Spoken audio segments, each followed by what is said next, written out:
अन्नपूर्णा घर में अकेली रहती है। उसकी उम्र 50 साल है। उसका बेटा सुरेश अमेरिका में नौकरी करता है और वहीं पर एक गोरी मेम से शादी करके बस गया है, लेकिन वो अपनी माँ को पैसे नहीं भेजता है, इसीलिए अन्नपूर्णा बहुत गरीब है। उसके पास सिर्फ एक गाय है, उसका नाम है मालती। अन्नपूर्णा मालती का दूध बेचकर अपना पेट पालती है। सुन मालती, तुझे पता है मेरा बेटा अमेरिका में बहुत बड़ी नौकरी करता है। वो जब लौट कर आएगा तब देखना मेरे लिए कितना कुछ लाएगा। अन्नपूर्णा की आंखों में बहुत सारे सपने हैं अपने बेटे को लेकर, लेकिन सुरेश उसकी माँ को कभी याद भी नहीं करता। कुछ दिन बाद शाम को अन्नपूर्णा जब खाने का इंतजाम कर रही थी, तब अचानक से वहाँ सुरेश अपनी विलायती बहू के साथ आता है।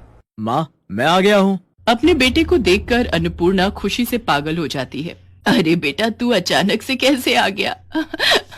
वो बात यह है कि मेरी नौकरी चली गई है। अच्छा, इसीलिए माँ की याद आ गई। अब ठीक है बेटा, कोई बात नहीं, कुछ दिन घर पर आराम कर। सुरेश की बीवी का नाम रोजी है। वो कहती है, क्या हम यहाँ रहेंगे सुरेश, इस छोटे से घर में?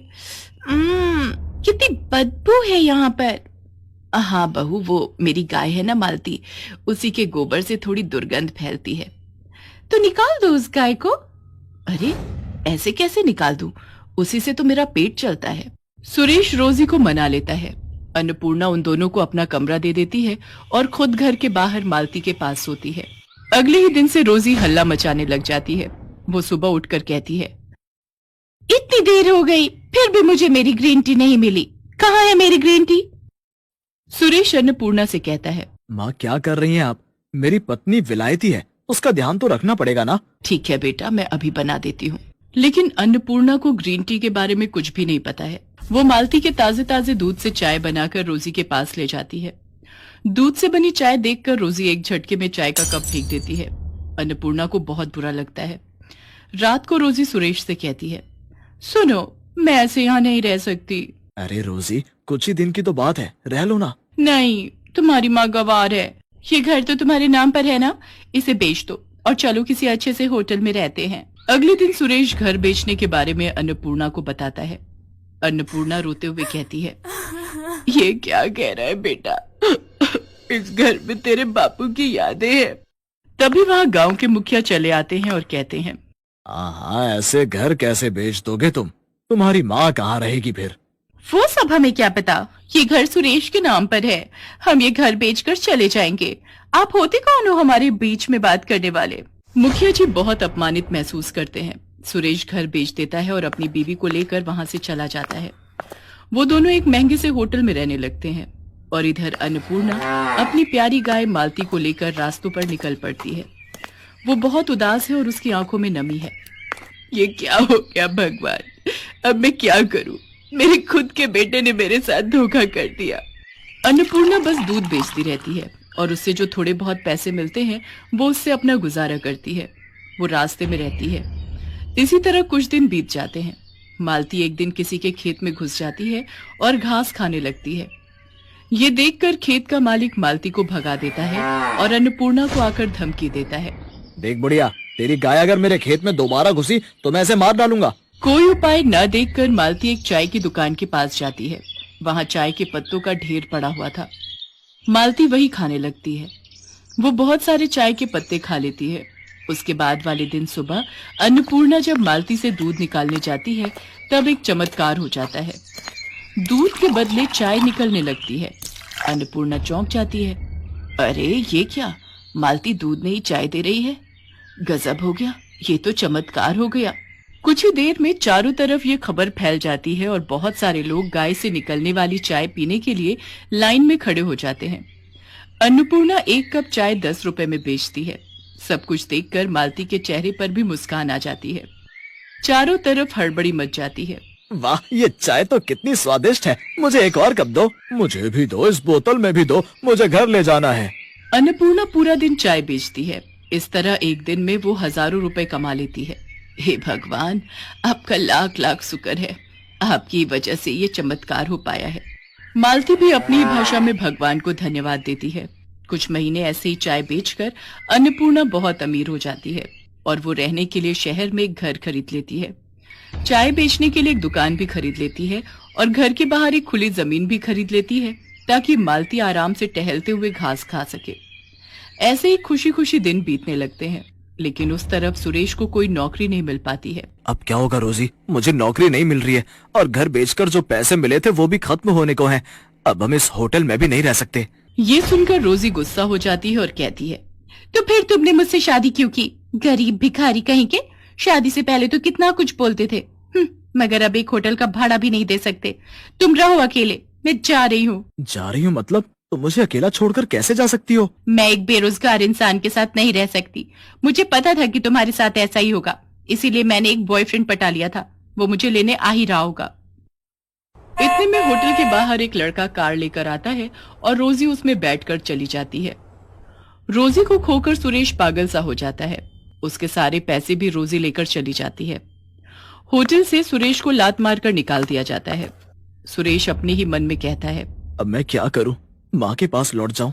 नहीं नहीं, मैं माँ को अपना चेहरा कैसे दिखाऊं? सुरेश पागलों की तरह रास्तों में घूमता रहता है और भीख मांगकर अपना पेट पालता रहता है। एक दिन घूमते घूमते उसे चाय देने वाली गाय के बारे में पता चलता है, लेकिन उसके पास पैसे नहीं हैं। वो लाइन में खड़ा हो जाता है और अपनी बारी आने पर कहता है, क्या आप मुझे एक कप चाय दे सकती हैं? मुझे बहुत तेज भूख लगी है, लेकिन मेरे पास पैसे नहीं है। सुरेश को देखकर अन्नपूर्णा तुरंत पहचान लेती है। अरे बेटा तू? माँ आप? अन्नपूर्णा सुरेश को गले लगा लेती है और रो पड़ती है। सुरेश भी रो पड़ता है। वो अपनी माँ को सब कुछ बताता है। सब कुछ सुनकर अन्नपूर्णा कहती है, कोई बात नहीं बेटा, सब ठीक हो जाएगा, सब कुछ ठीक हो जाएगा, मैं हूं ना। माँ, मैंने आपके साथ बहुत बुरा किया, क्या आप मुझसे गुस्सा नहीं हो? एक माँ कभी अपने बेटे पर गुस्सा रह सकती है क्या? आजा बेटा, ये सब कुछ तेरा ही तो है। हमेशा याद रखना बेटा, माँ तो माँ ही होती है। माँ जैसा प्यार इस दुनिया में कोई नहीं कर सकता। सुरेश रोते हुए फिर से अपनी माँ को गले लगा लेता है। इसके बाद से सुरेश और अन्नपूर्णा मिलकर चाय बेचने लगते हैं। माँ बेटा मिलकर बहुत खुश रहते हैं। सुरेश को माँ की ममता और प्यार की कीमत पता चल जाती है और मालती खुशी खुशी चाय देकर इस परिवार का हिस्सा बनी रहती है।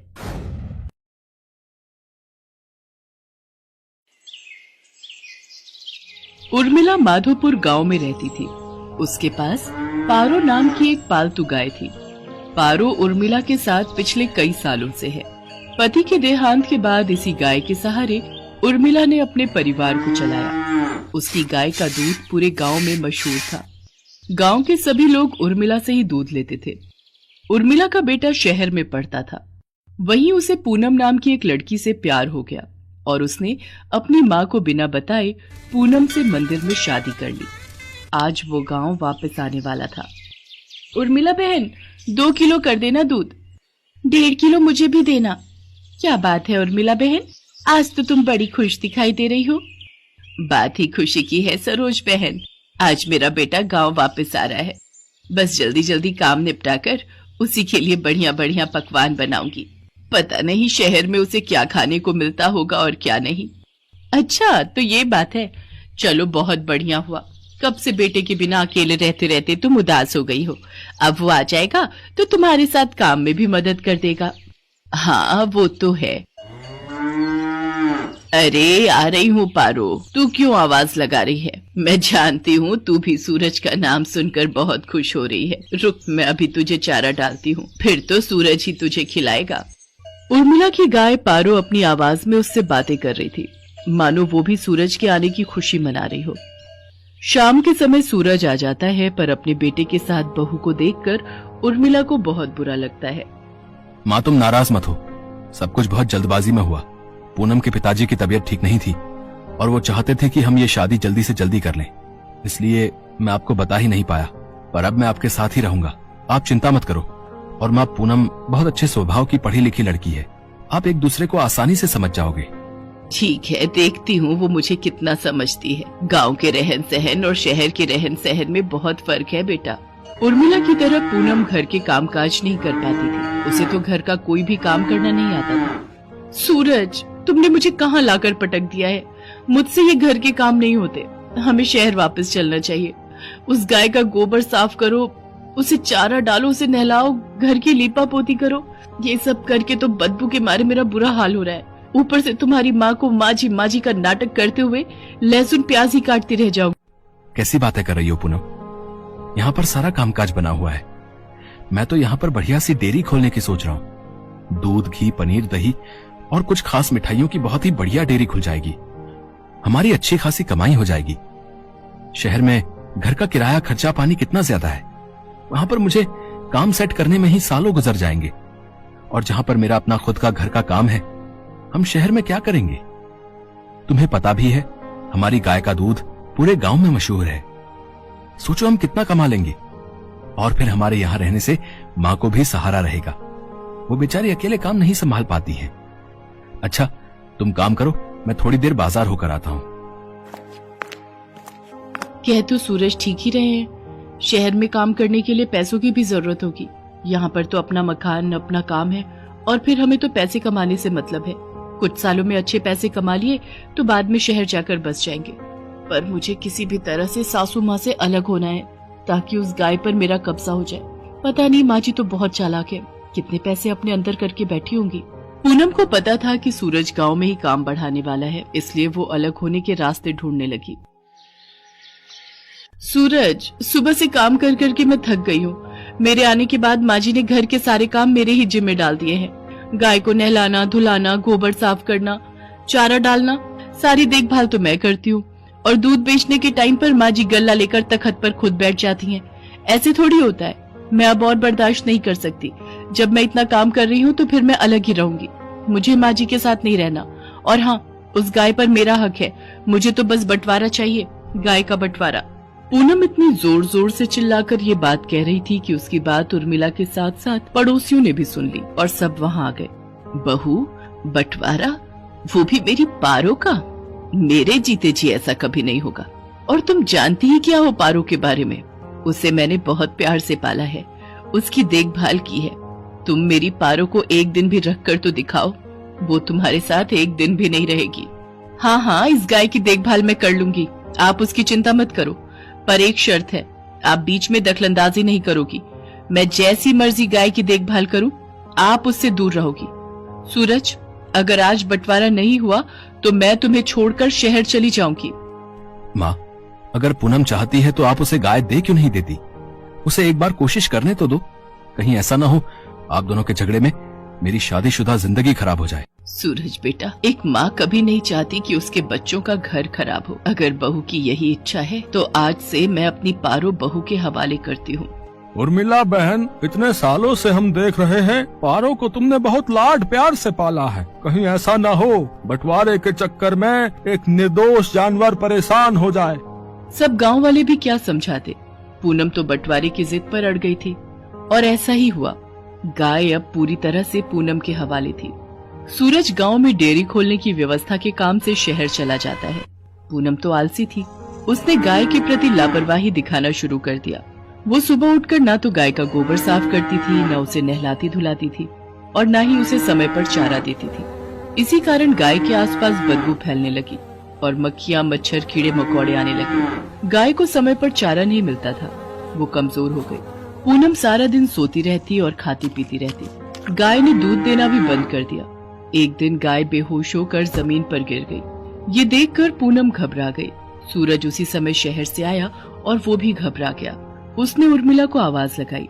उर्मिला दौड़ती हुई अपनी पारो के पास आई और बिलख बिलख कर रोने लगती है। पारो, पारो उठ, देख देख, मैं तुझे आवाज लगा रही हूँ। पूनम, पारो की देखभाल की जिम्मेदारी तुमने ली थी ना, फिर उसका ये हाल कैसे हो गया? मुझे माफ कर दो सूरज, गलती मेरी ही है। मेरे कारण पारो आज इस हालत में है। मैं सचमुच माँ जी की तरह पारो की देखभाल नहीं कर सकी। माँ जी, मुझे माफ कर दीजिए। उर्मिला दौड़कर चारे के पास जाती है और चारे को उठाकर पारो के आगे रखती है। पारो को उर्मिला के स्पर्श का एहसास होता है, वो थोड़ा सा हिलती है। ये देखकर सब खुश हो जाते हैं। उर्मिला अपने हाथों से पारो को चारा खिलाती है। पारो खुशी खुशी ढेर सारा चारा खा लेती है, मानो वो कब से उर्मिला के हाथों से ही चारा खाना चाह रही थी। पूनम को अपनी गलती का एहसास हो जाता है और वो उर्मिला से माफी मांगती है। कुछ दिनों में पारो फिर से ठीक हो जाती है। अब सूरज ने भी गांव में एक बड़ी डेयरी खोल ली थी। धीरे धीरे सब कुछ ठीक हो जाता है और दोनों सास बहू मिलकर पारो की देखभाल करने लगती है। पारो भी अब बहुत खुश थी।